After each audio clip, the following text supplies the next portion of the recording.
Welcome to Hope for Anxiety and OCD, Episode 11. Today's show is on the incredible power of Christian community and how that can impact mental health in a positive way. I wanted to make a very special dedication of this episode on Christian community to BJ Howard.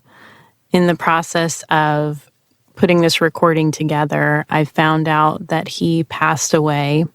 This was someone that was very connected and involved in church, connected to encouraging and mentoring people that were younger than him.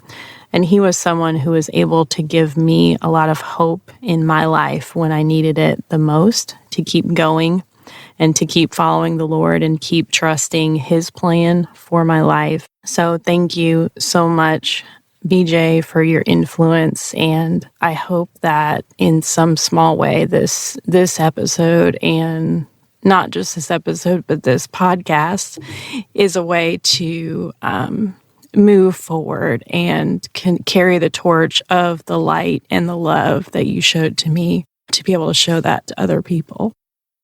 I got the opportunity on this episode to interview one of the local pastors in Nashville, Randy Draughon. He is the pastor of Midtown Fellowship, and we were able to get into some great dialogue about being a Christian and living in Christian community and what that looks like. Let's dive right in.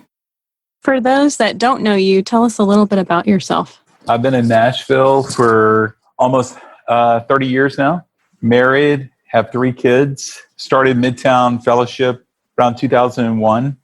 And our passion then was to go into the heart of the city and to start a church for people that had given up on church. So that's awesome. We're from a very traditional style church, and we shed the skin of all that and started church in a skate park. And wow.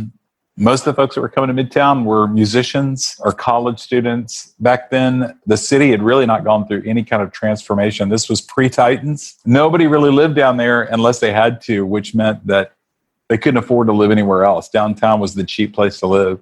Wow. So not anymore. So that's it's true. We've seen a lot of change over the years. And we partnered with a ministry called Rocketown. Okay. And they built a skate park and a big music venue down in the city. And when we got to a point where we needed a bigger space, they opened their doors and they were incredibly generous to us. And we needed that because everybody coming to our church was so poor. None of them had any money. So, and we had a philosophy early on never to take an offering because we were shedding the skin of the idea that when you come to church, the church wants so much from you. And we kind of were operating from the philosophy of, we just really believe that God has so much to give to you. So God just took care of us. How in the world, did you get paid? You didn't take up an offering? This is incredible. I tell you, Carrie, we just prayed and people just gave. I really can't tell you that we ever spent much time around the budget trying to figure out how to make it happen. We're so busy just doing the work of ministry that meeting with a lot of people. We really had a simple philosophy, and that was we really believed that when God impacts one person, the ripple effect of that to their community and their family actually ripples out into the city. And so we spent a lot of time trying to keep Bongo Java in business and Fido's and all the coffee shops. Those are the only 2 coffee shops. I love it. Yeah. So you'll appreciate this. Our first offices were on 12 South. Because it was the cheapest place to get an office. Wow. So it was just a rolling crime scene over there.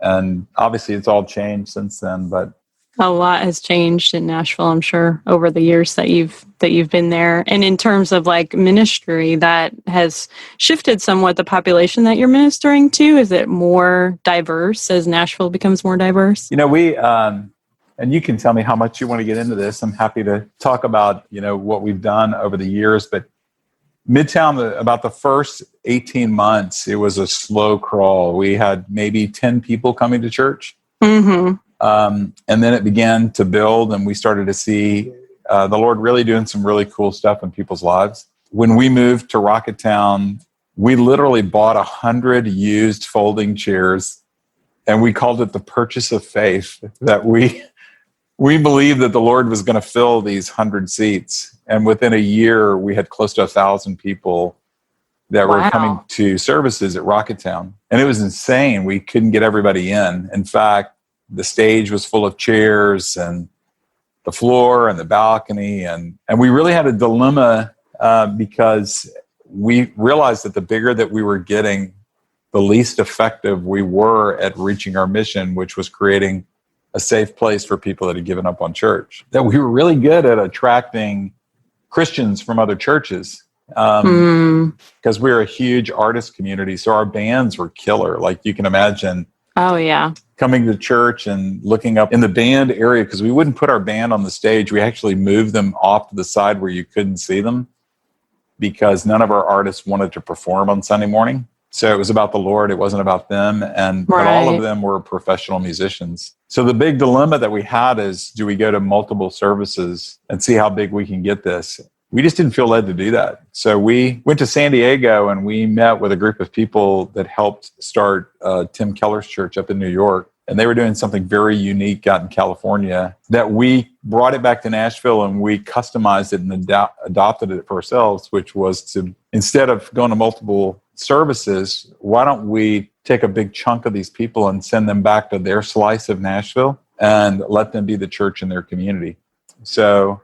Right. A lot of churches are doing that now, having kind of multi-site campuses. The uniqueness of our model is really based on a couple of ideas. One is, and this will interest you as a counselor, is that we really believe that pastors can sometimes be the most dangerous person in the church. They get isolated, and isolated men that have power are very dangerous people. When they're isolated emotionally, or they're isolated relationally, or there's some expectation that a whole community of people are putting on them that they know internally they don't live up to, that can be a really dangerous scenario for him. And if he's dangerous, then he's dangerous to the people he's shepherding too. So we came up with this model of creating campuses. We're one church, but we have multiple campuses, and every campus has its own pastor. But that pastor is in a fellowship with other pastors. Okay. And we take serious responsibility for one another's emotional journey, spiritual journey, the whole heart. So we're kind of a support group for one another. Right. How did your church get to that point where you realized we really need to invest in not just the spiritual health of our pastors, but the emotional health and the other aspects? Well, that's a great question about how we got there. The easy answer is, I think the Lord just rebuked us so many times through all our failures that he drove us there. Wow. I think maybe the more detailed answer is, before coming to Nashville, I've worked for some really large churches. I was in youth ministry for 15 years. Okay. And I got to witness firsthand like national ministries and the men that led them, and realized that they were isolated, and that the trickle-down effect of that wasn't always a pretty story when you peek behind the curtain. And we began to dream about what would it be like for a pastor to actually open the curtain, and that he ministers out of that place where he's first in line as the one who needs grace. He's kind of the chief repenter in his community, that he's the most vulnerable of anybody. And we realized that the only way that's going to happen is if we begin to mature emotionally and begin to mature spiritually at the same time. And I've seen spiritually mature people, people that can quote the Bible from the beginning to the end and, have these huge prayer lives, but they're not emotionally mature. And as a result, a lot of times they're just hurtful people, and they're not very safe to be around. They don't know how to have healthy relationships and form healthy connections. Yeah. And, that's fair, because a lot of times pastors, men that are called into ministry, and women are called into ministry too, a lot of times they're intellectuals. They love study. They love teaching. They love books more than they love people. Right. So a lot of times they're disconnected from their own heart, and therefore they're disconnected from the people around them, because I don't believe you can be disconnected from yourself and actually connected with other people. And I also believe it hinders your connection with the Lord, that if you're not self-aware enough to know how you need the Lord, and where you're at, I think it's very difficult to have a meaningful, profound relationship with him. Right. I was thinking about that verse as you were talking, how Paul was a big spiritual hero in a lot of ways, but he said himself, like, I'm the chief of sinners. And it's such a puzzling verse, because you're like, how can you be the chief of sinners? But he just had that understanding and that awareness of like, I need all of the grace too. Yeah. It's true. I think that's really cool what you're talking about too, this overlay of like, we're as Christians meant to live in community. And so that's not healthy with pastors being isolated. Also this sense of like our relationships with other people and those connections, a lot of times maybe mirroring our connections with God. Would you agree with that? Yeah, say that again and maybe say it a little differently. Help me understand you better. I think that a lot of times we place on God, like our ability to connect with him, we place on him things that we've received from other relationships in our life, often parents, fathers. And so if our fathers were disconnected or neglectful, then we receive this sense from God that we feel like, well, God's just kind of distant. He's not really there. And so sometimes being able to connect healthily with people can help us heal some of that. Like Christians, I don't know, the God in you may be healing that piece of being able to love someone in Christ may help them connect more with God. I don't know if that's making sense. That's so good. And you're really the expert here. I'm just dabbling in your world when I talk about counseling here. But, we all have trauma in our lives, and some of us have pretty severe trauma, and it's trauma that's either been produced through parents or through relatives. And some of us have trauma that we produced ourselves. And that trauma often, I've seen, it digs these trenches in our lives that it seems like whenever we enter into any situation that triggers that trauma, which could be relational, we tend to go back to that ditch. Right. And so if our father was harsh with us, the only way we ever experience God is as a harsh God. Right. And that's why, one of my mentors always tells me if something is hysterical, it's probably historical. That if we don't understand ourselves enough to know that we have that trauma, then we're not aware enough to know that I need healing in that trauma. Right. So that I can rewrite the script in a fresh, healed way. But maybe it's more than a healed way. Maybe it's a healthy way. Mm-hmm. Yeah. What was that journey like for you, of your journey of self-evaluation? Well, for me personally, I've always sought out older men that would invest themselves in me. And I've been fortunate. I've had some amazing men that have the gift of listening. And they also have the gift of wisdom. So they let me talk myself out. And then they speak wisdom into those places. And if it's true that our thoughts are really a bad neighborhood and we should never go there by ourselves, then the men in my life have gone there with me. Mm-hmm. And they've helped me fight, the shame stories. And we all have shame stories. Right. But probably I would say maybe one of the most impactful things was about 6 years ago. Our oldest son at 25 died unexpectedly. Wow. And that story of grief for me and my wife and our family was so traumatic for me that it caused me to start to question everything. In fact, to get a little vulnerable here, I couldn't let go of the thought that it was my fault. And I felt deeply responsible for that. And as I began to unpack why is that, I began to realize there were a lot of my own issues of codependency that I had not dealt with growing up. I grew up in a home where addiction was a part of our home. Mm-hmm. And so I just jumped into a whole community of people that had shared experiences like that and began to unpack my own lenses that I've put on to how I process my life and how I process the Lord and how I process other people. So it's been an amazing journey over the last 6 years of embracing the joy of grief and the healing power of community in the Lord. Mm-hmm. Yeah, I think a lot of times it's the tragedy points that brings us closer to God and closer to other people. but it can really challenge your theology in the best way. I wonder if that happened for you. Yeah, I think that pain is so misunderstood, because I think that many of us live, and I don't want to, maybe I should use an I statement here. I lived thinking that if something is painful, then that means something is wrong, that we didn't get something right, because the right life is not a pain-filled life. But the reality of every relationship is there's pain. And that's a part of relational health, is realizing that if you're going to love somebody, you're going to hurt. And if you're going to let somebody love you, it's going to hurt. And that pain is a part of the relationship. That it took a real season to realize that pain doesn't have the ability to change what is true, but pain does have the ability to change what I believe is true.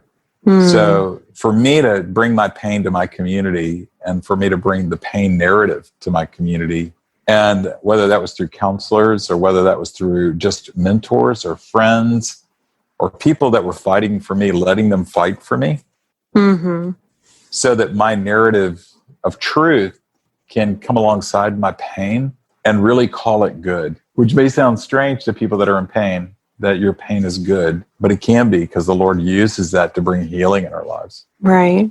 Just as a connecting point to Him and to other people. And that's what I'm saying. I'm swimming in your waters right now. I mean, you're the pro on this area, but I'm just sharing my own personal experiences, and not necessarily an ocean of therapeutic knowledge. I think it's really great, though, to hear these kind of messages from pastors, because depending on people's backgrounds, they may not have had a pastor that has ever been this vulnerable about difficult things in their life. Like you were talking about the isolation, and maybe there's this sense that I have to present as the most spiritual person in the room, and therefore somehow that means I present with no problems.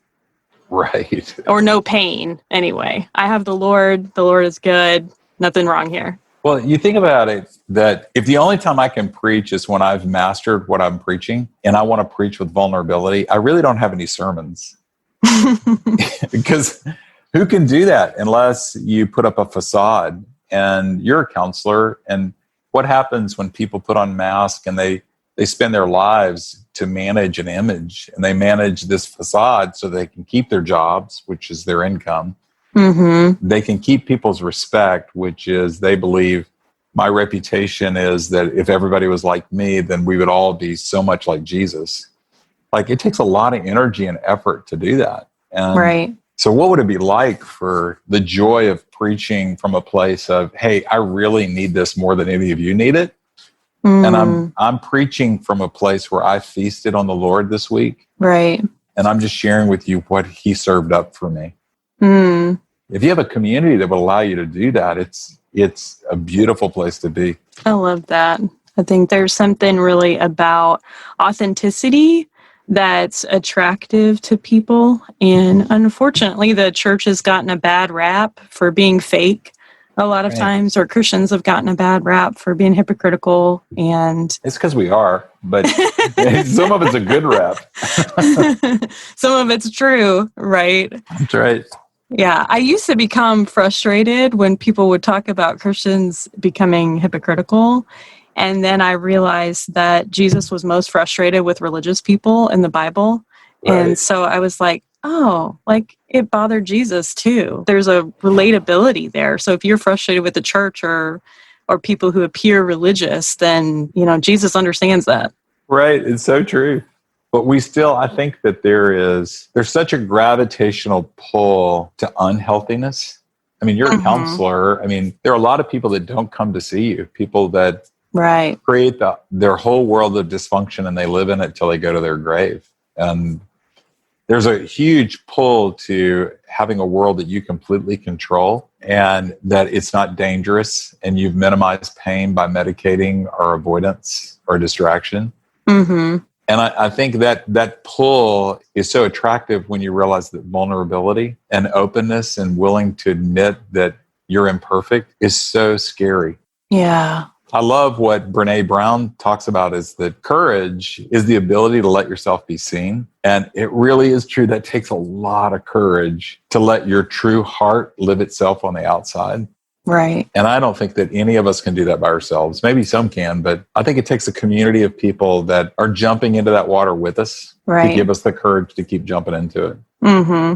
I've really been processing this verse in James that talks about how, confess your sins to one another and pray for one another that you will be healed. Yeah. And I just find that so powerful because we're told Jesus is our high priest. So he's the one that has to absolve us, so to speak, of our sin, who we go to for forgiveness.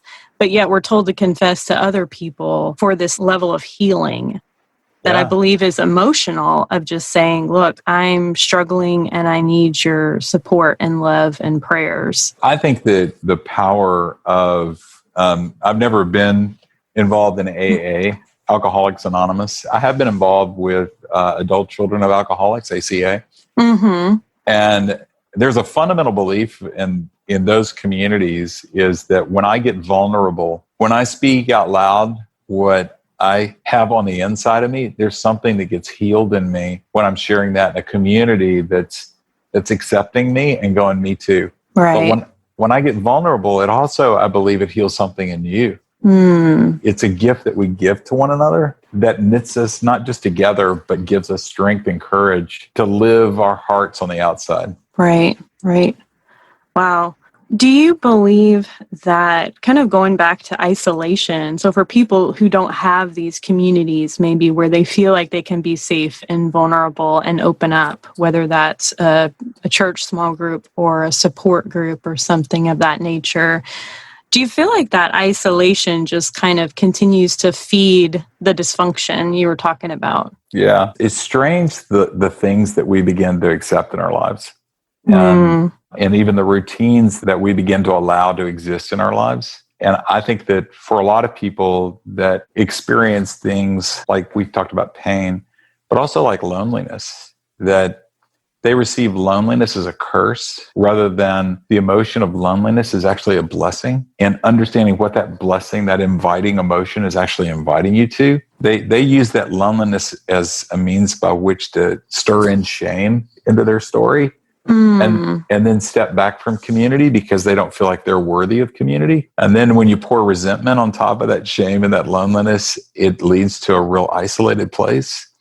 Right.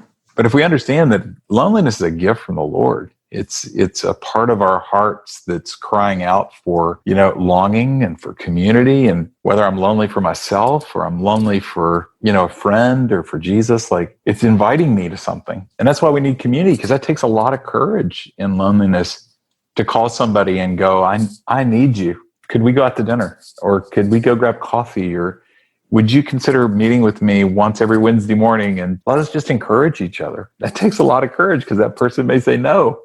Right. Yeah. So I think sometimes it feels easier just to isolate and medicate, which is a tragedy. It's really why we do what we do with our pastors, because in ministry, who do you call and say, I need you? When you're the pastor of a church, you're the person everybody calls for. Right. You're the need meter. You're not the needy one.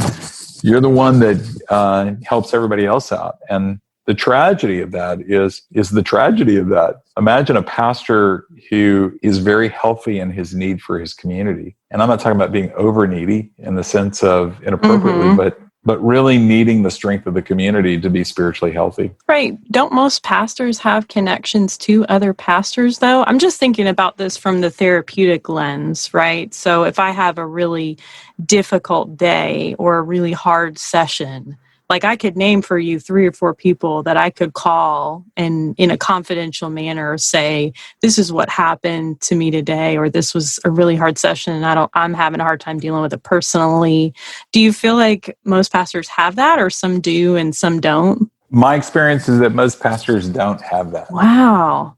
And my experience is that most pastors would say that they have friends who are pastors, but that their relationship with them is not on the level that you just described. Right. To where I can call that guy if I have to 4 times a week and connect with him, or even once a week. I think, and I don't have them in front of me, but you can Google search stats on how pastors are doing, and it's not a pretty picture. Right.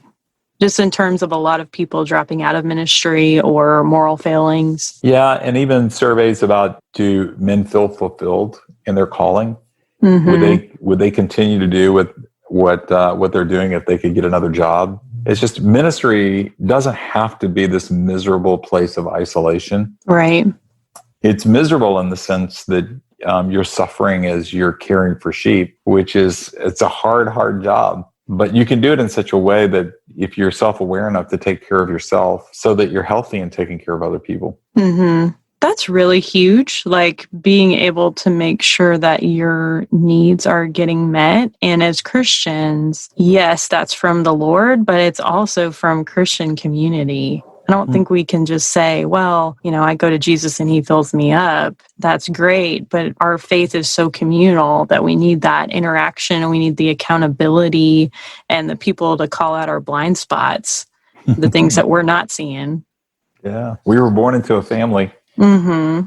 And I love worship music, but I always chuckle when I hear songs that all I need is Jesus. And I'm like, okay, as a pastor, I'm like, okay, that's good, but that's not what Jesus says. Even God in the garden said to Adam, it's not good that you're alone.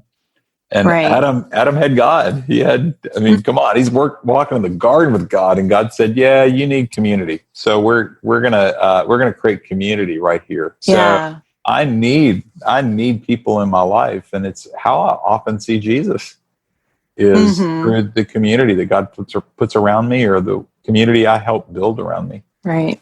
And that's the thing I think that, Carrie, that I see a lot is that people say, man, where do I go and find that community? And I'm like, well, you probably aren't going to go out and find that community, but you can start by you building that community, by finding one other person that you practice vulnerability with, and then see who God adds to your number. Right. Because I don't think that there's a whole community of people somewhere out there that are just waiting for us to join them. But I think the Lord invites us to go and build that. Right. It's hard because we live in such an individualistic society where we're taught, possibly from a young age, to be very independent and to not have needs, and to make sure that we, take care of our own business or don't talk about things outside of the family a lot of times. Right. So it can be a challenge to start engaging in that process. But like you said, if it's just one person, if you find one safe person that you can be vulnerable with and start to develop that community, I think it will be attractive to the people that need it. Yeah. How do you help your clients do that? It's tough. It really is tough. And I think it depends on what their background is faith-wise.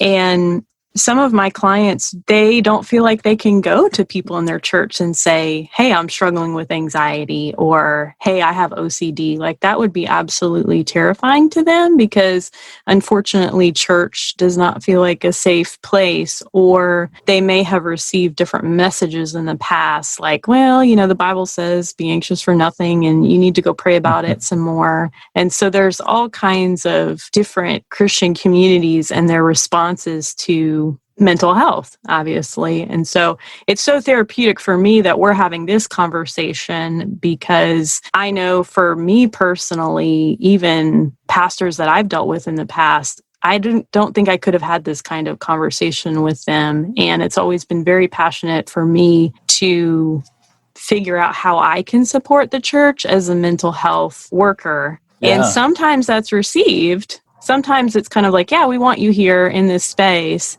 And other times it's not received very well. So that's been just an interesting personal journey amongst working with pastors. But now I'm in a very supportive place where my pastor is very open to mental health issues, and we're able to talk about those things and, how can I support the church and what does that look like? So I'm in a good space with that now, but not all churches are open to counseling or those types of things, or it's very taboo. Like, what's really going on there? Is that really Christian? Is that godly? I interviewed a woman and asked her about her experience in terms of mental health in the church.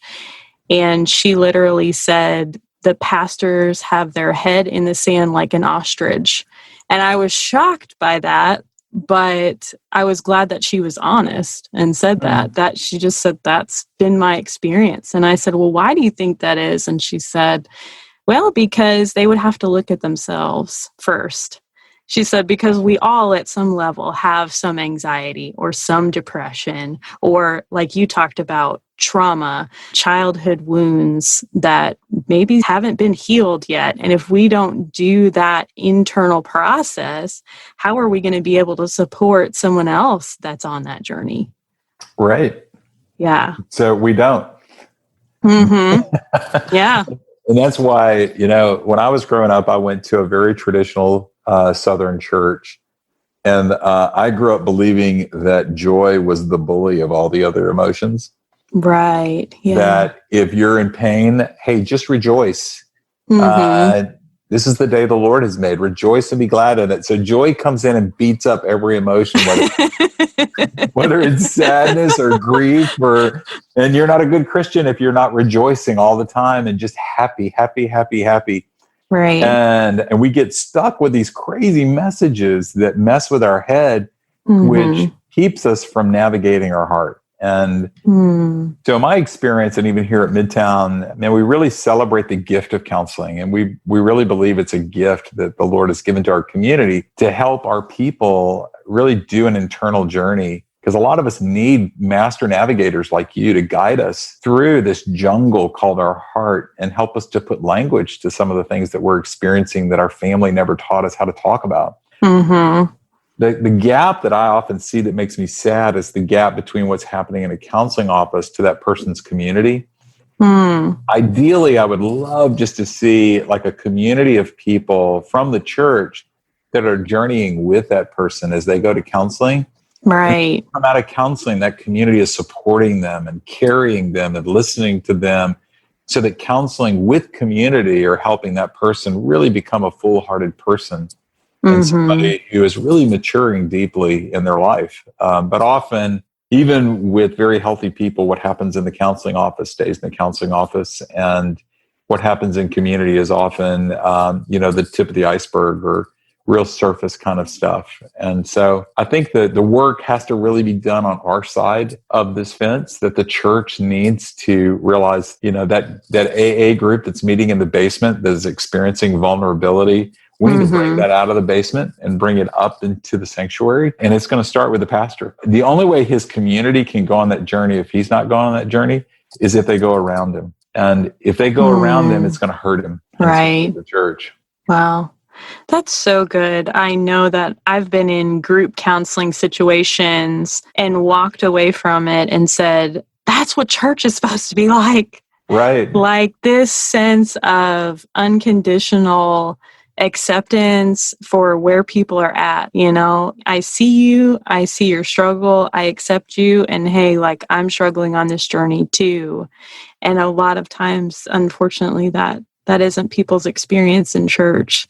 But I think that things are shifting and changing, and the more that we have these conversations, and I hope that this podcast and these types of conversation, I hope it provokes the church in the best possible way to start looking at this integration of our spiritual life and our mental health and how we can grow together, that those things for many years were believed to be in opposition of each other. Well, don't seek out that secular counseling stuff that's not in the Bible.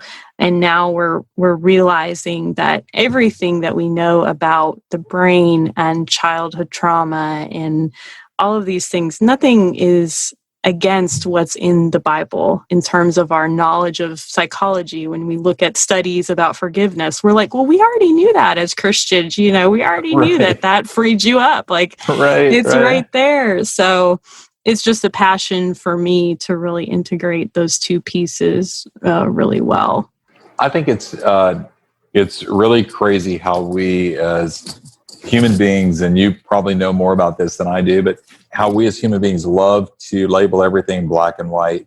And we love to put things in the categories that we accept and the categories we don't accept. So there are people that would look at counseling and go, all counseling is bad. And they would give anecdotal stories, where Aunt Betsy went crazy after seeing a counselor or whatever. But people can say that about the church too, that there are churches that are crazy. They're just crazy. Right. But that's not the entire Christian community. So I say that finding a really healthy counselor that really has a good idea of how to guide and care for their people, I think is really essential part of our lives, especially when we're going through seasons of our lives that we can't navigate, or to understand ourselves even better, or joining a support group just to grow emotionally. And I would say to people, I would really encourage you to find a group of people in your faith community that can go on that journey with you as well, that it's a partnership.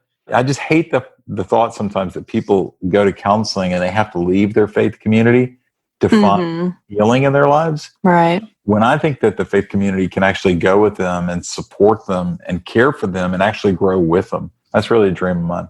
Yeah, I think I have had situations where when people healed from the shame, they were able to go back into their community, Christian community, and talk more openly about their struggles. Yeah. Once they were able to work through some of the trauma or the shame pieces, they were able to go back and say, hey, these are the things that I struggle with. And then that opens up other people to say, oh, I've had some of those struggles too.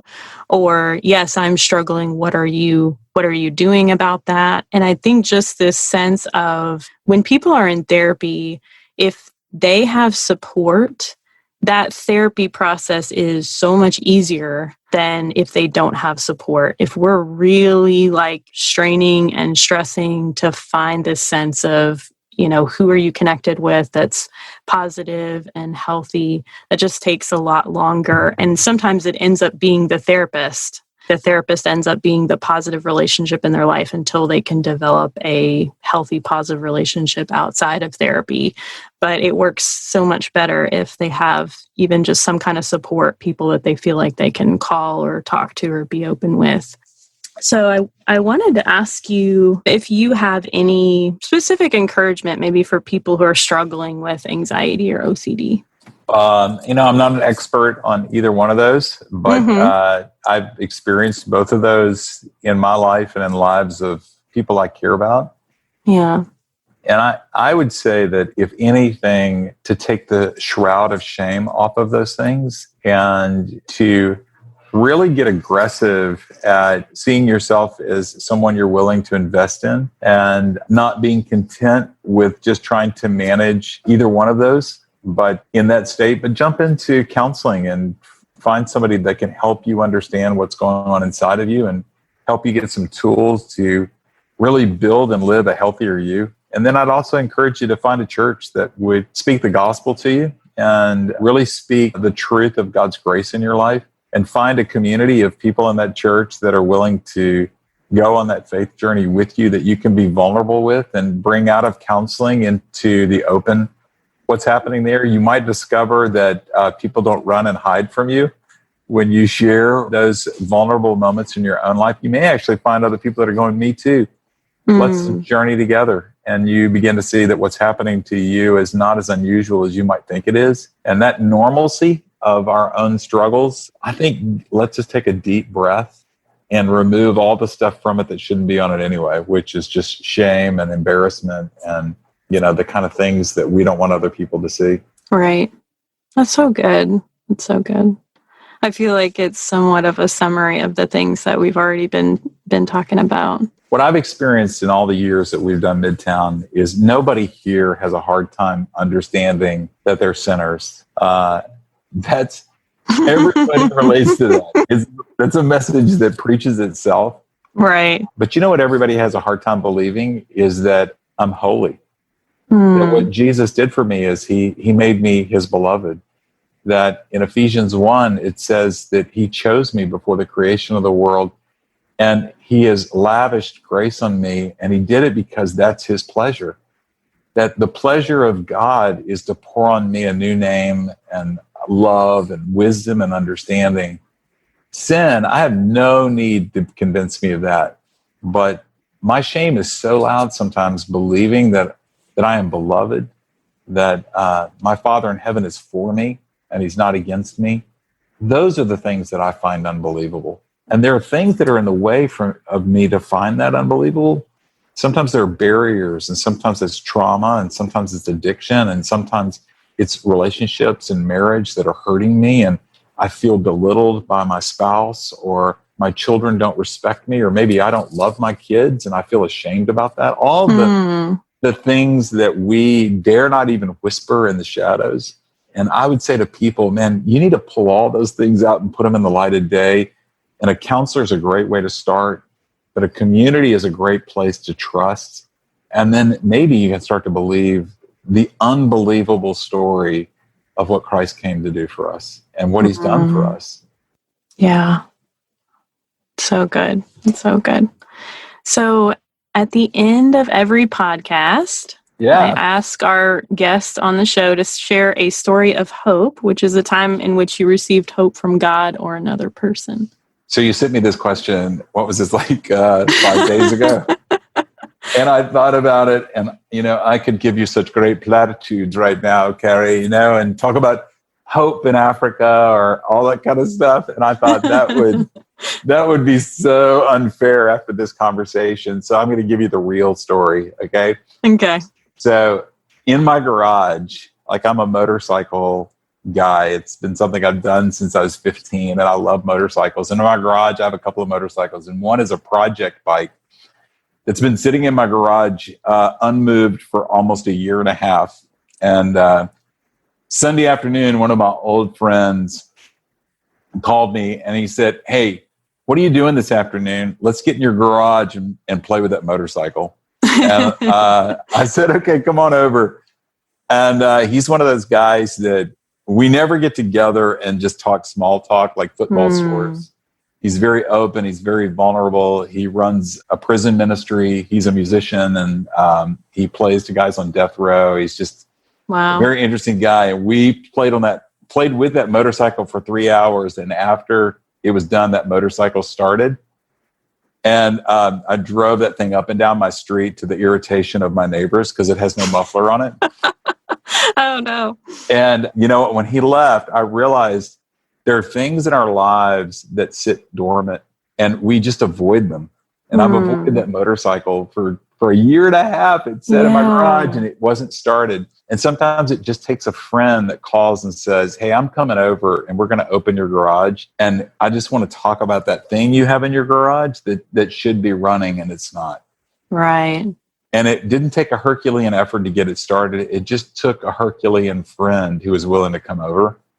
Yeah. And when he left, it just birthed hope in me that's what community is someone who's willing to pick up the phone and say, "Hey, I'm coming over." And I would speak to the people in your audience who says, "I don't have a friend like that." And I would say, go be a friend like that. Pick up the phone and go and be that friend. And you'll be surprised at how quick those kind of people will gather around you and then come over to your garage. Right. Yeah. That's good. It's really good. Yeah, and it only took 3 hours. I know. And my neighbors are mad at me. They're not. They're all my friends, and they crack up that I still like riding motorcycles. Their kids love my motorcycles, though. They're very excited about that. Uh-huh. They wave to you as you're going down the street. Oh, they want to get on the motorcycle with me. So. Very cool. Well, thank you so much for sharing this wisdom about vulnerability and community and connection with God and others. It's been really great conversation, and I think it's really going to benefit people. It's a real joy to be with you, Carrie. Thank you so much. I really think there are some great takeaways from this interview of just being there for other people, being the kinds of friends and loving people that we want other people to be towards us. And there's a saying that if you're able to be a friend, you're able to make a friend. I encourage you to find ways to make deeper connections. If you haven't stopped by yet, I hope that you will visit our website, which is hopeforanxietyandocd.com. Let me know what you would like to see on the website. I'm trying to compile some resources on there for you that I hope will be helpful. Hope for Anxiety and OCD is a production of By the Well Counseling in Smyrna, Tennessee. Our original music is by Brandon Mangrum, and audio editing is completed by Benjamin Bynum. Until next time, may you be comforted by God's great love for you.